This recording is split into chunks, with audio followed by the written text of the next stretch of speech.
అందరికీ నమస్కారం అండి. ఫస్ట్ ఆఫ్ ఆల్ మీడియా మిత్రులందరికీ thank you so much for coming and encouraging our film. And Bobby sir, waiting for Daaku Maharaja. మొన్న వచ్చిన గ్లిమ్స్ చాలా బాగుంది, చాలా ఇంప్రెసివ్గా ఉంది. And Kalyan Krishna garu, thank you so much for gracing this event. Anant Vishwanath garu and Dheeraj గారు, థ్యాంక్ యూ. ఎప్పటి నుండో తెలుసు మీరు నాకు. ఈరోజు ఇలా కలవడం చాలా ఆనందంగా ఉంది. మా టీం అందరం చాలా హ్యాపీగా ఆనందంగా చేసుకుంటున్న ఈవెంట్ అండి ఇది.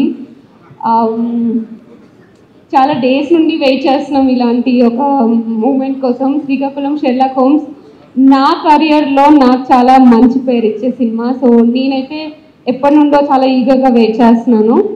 సో ఇంకా 2 daysలో రిలీజ్ అవబోతుంది. I'm so happy. Mohan garu, thank you so much. నన్ను నమ్మి ఇంత మంచి రోల్ ఇచ్చారు. అసలు నాకు తెలిసి నేనే అనుకోలేదు అలా ఒక మంచి రోల్లో చూసుకుంటాను అని, అంటే ఇలాంటి కైండ్ ఆఫ్ రోల్స్లో. So thank you so much Mohan garu. And మా ప్రొడ్యూసర్ వెన్నపూసి రమణారెడ్డి గారికి ఆల్ ది బెస్ట్. ఫుల్ డబ్బులు చేసేయాలి మీకు ఈ సినిమాతో. అండ్ వంశీ నందిపాటి గారు, థ్యాంక్ యూ. మీ యాడింగ్ వల్ల ఈ సినిమాకి చాలా పెద్ద ఫెచింగ్ అయింది. అసలు ఈ సినిమా మీద ఎంతో మందికి నమ్మకం పెరిగింది. Thank you so much. And మా టీం అందరికీ, టెక్నికల్ టీం అందరికీ, జగన్ గారికి, అరుణ్కి అండ్ డిఓపి గారికి అందరికీ thank you and all the best అండి మీ అందరికీ. సో శ్రీకాకుళం షెర్లాక్ హోమ్స్ అనే సినిమా నేను ఎప్పటి నుండో చెప్తున్నట్టు ఒక ఒక సిచ్యువేషన్ జరిగితే డిఫరెంట్ పీపుల్కి అది ఎలా కనిపిస్తుంది అని, అంటే డిఫరెంట్ పర్స్పెక్టివ్లో ఒక్కొక్కళ్ళ పాయింట్ ఆఫ్ వ్యూలో నడిచే స్టోరీ. అలా ఈరోజు నా పాయింట్ ఆఫ్ వ్యూలో నా కెరియర్ గురించి ఒక చిన్న గ్లిమ్స్ లాగా చెప్దాం అనుకుంటున్నాను. 5 years అయింది ఇండస్ట్రీకి వచ్చి. మల్లేశంతో స్టార్ట్ చేశాను. వచ్చినప్పుడు ఇంట్లో చెప్పలేదు. షూటింగ్ అయిపోయిన తర్వాత ఓకే రిలీజ్ అవుతుంది అన్న టైంలో ఒక 2 months ముందు చెప్పాను ఇలా చేస్తున్నాను సినిమా అని చెప్పేసి. మా మమ్మీ చాలా గొడవ పెట్టేసింది. తర్వాత one fine day కాల్ చేసి నేను ఆఫీస్లో ఉన్నాను, నేను ఇన్ఫోస్లో వర్క్ చేస్తున్నప్పుడు. ఆఫీస్లో ఉన్నప్పుడు కాల్ చేసి ఏదో ఎక్కడికో వెళ్ళిందంట.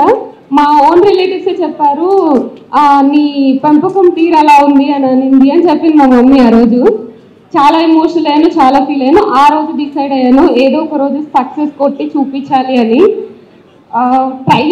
చాలా ట్రై చేస్తున్నాను. మల్లేశం తర్వాత అంటే కొంచెం నోటెడ్ ఫిల్మ్సే చేస్తున్నాను నేను అనుకుంటున్నాను. అంటే మల్లేశం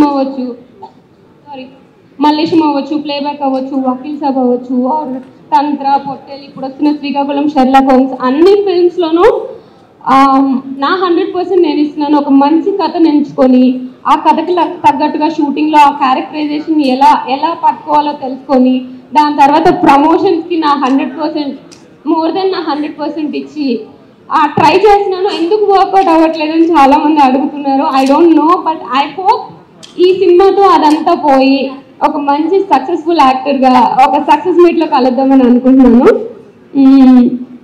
చాలా ప్రిపేర్ అయ్యాను. సక్సెస్ మీట్లో మాట్లాడతాను. Thank you guys. Thank you so much Ananya. Very